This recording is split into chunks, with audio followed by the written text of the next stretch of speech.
Dear viewers across the world, most welcome to my channel NAGA World Conflict Zone. Stood its solution between Israel and Palestine and the stance of America. Grassroots activism behind America's pro-Palestine shift. At last week's virtual J Street conference, U.S. sends Bernie Sanders and Elizabeth Warren broke a political taboo when they expressed a willingness to leverage U.S. military aid as a way of pressuring Israel to protect Palestinians' human rights. Sanders said that US must be willing to bring real pressure to bear, including restriction US aid, in response to move by either side that undermine the response chances for peace. While Warren showed a willingness to restrict military aid as a tool to push Israel to adjust course. Generally, Sanders' increasingly pro-Palestine stances are more progressive than those of Warren. Although both are still hovering within the mainstream democratic discourses, showing willingness to criticize Israel as long as it is coupled with equal, if not even more pointed, criticism of the Palestine. Arab scholar Shiraz Asif explained this dichotomy in an article published in Jacobin magazine. Sanders' stance on Israel-Palestine could undoubtedly be more progressive. He has consistently voted in favor of U.S. military aid to Israel, which subsidizes occupation, settlement, expansion, and systematic violence against Palestine. He still opposes the BDS, boycott, divestment, and sanction campaign, signing on to an anti-BDS letter to the UN Secretary General in 2017 and reiterating his position to BDS in 2019. Asri wrote, however, as Asif himself indicated, Sanders' position on Palestine and Israel cannot be judged simply based on some imagined ideal, but within the context of America's own political culture, one in which any criticism of Israel is viewed as heretical, if not outright anti-Semitic. Sanders' influence on the overall democratic political discourses is also palpable. He has paved the way for more radical, younger voices in the US Congress, who now openly criticize Israel while remaining largely unscathed by the wrath of pro-Israel lobby, particularly the American Israel Public Affairs Committee, AIPAC. Gone are the days when AIPAC and other pro-Israel pressure groups shaped the domestic American political discourses on Israel and Palestine.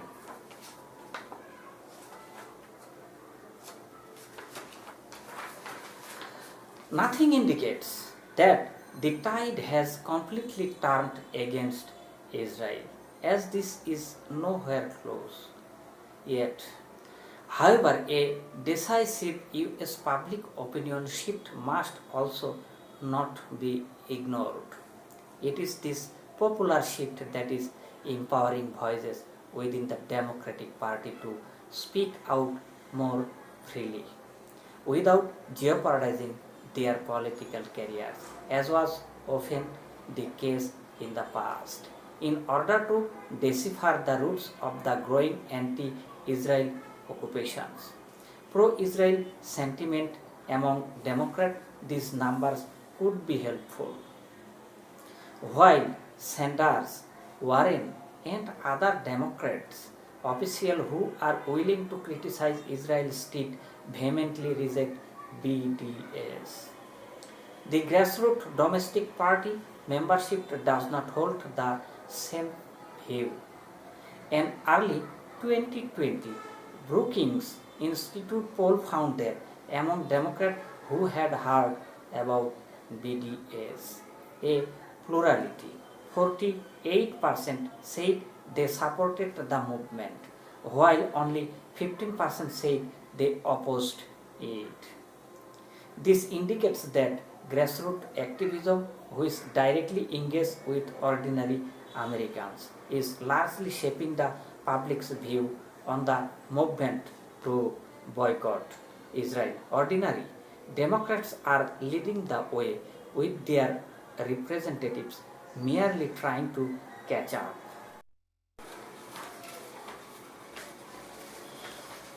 Other polls are also indicative of the fact that the most and vast majority of the American oppose pro-Israel effort to promote laws that criminalize boycott as a political tool. As such law, they rightly believe infringe on the constitutional right to free speech.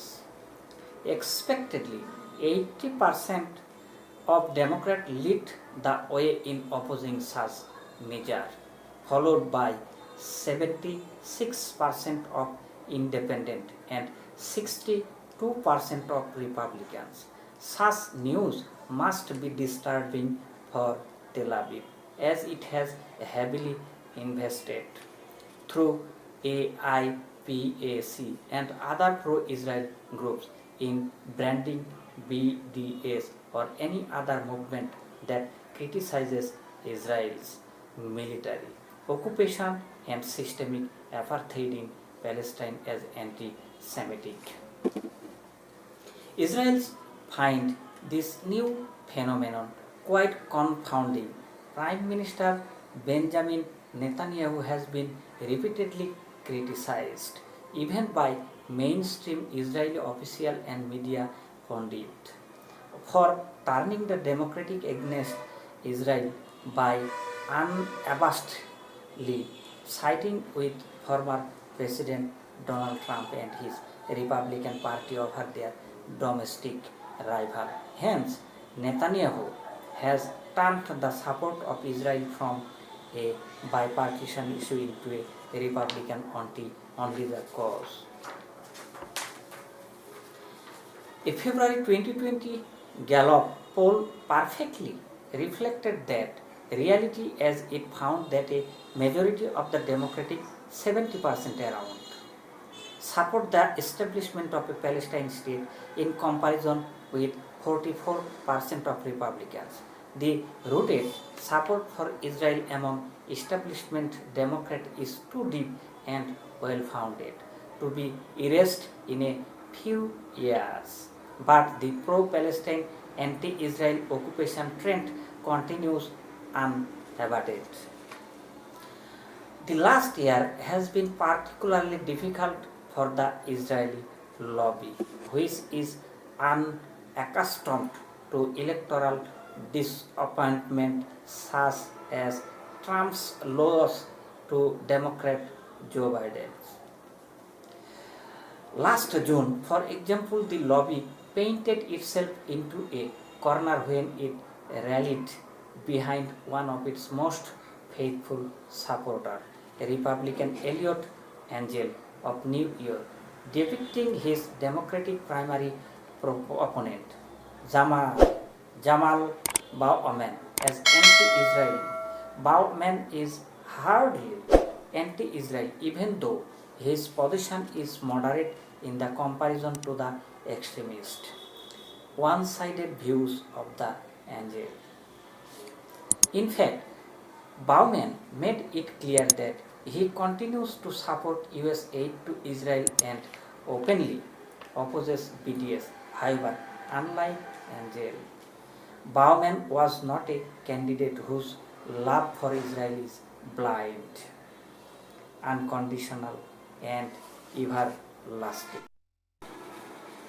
To the embarrassment of the lobby, Angel lost his seat in the US Congress, which he had held for more than 30 years. Ordinary Democrats are leading the way, with their representatives merely trying to catch up. Unlike Baumann, Cory Bush, a grassroots activist from Missouri, who last year ousted the pro-Israel Republican William Clay, has defended the Palestine boycott movement as being a matter of freedom of speech, despite a relentless smear campaign that described her as having an anti-Israel agenda, merely because she appeared in a photograph with a pro-Palestinian activist. Last August, Bush, a black woman from a humble background, became the House representative for Missouri, first congressional district, despite all the pro-Israeli effort to deny her. It is important to acknowledge the role played by individuals in the undeniable shift within the American political discourse on Palestine and Israel. However, it is ordinary people who are making the real differences. While the Israel lobby still wield the weapon of money and propaganda, politically engaged grassroots activism is providing decisive in garnering American solidarity with Palestine and is slowly translating this solidarity into political gain. Credited. Ramji Baraud is a journalist and the editor of the Palestine Chronicle.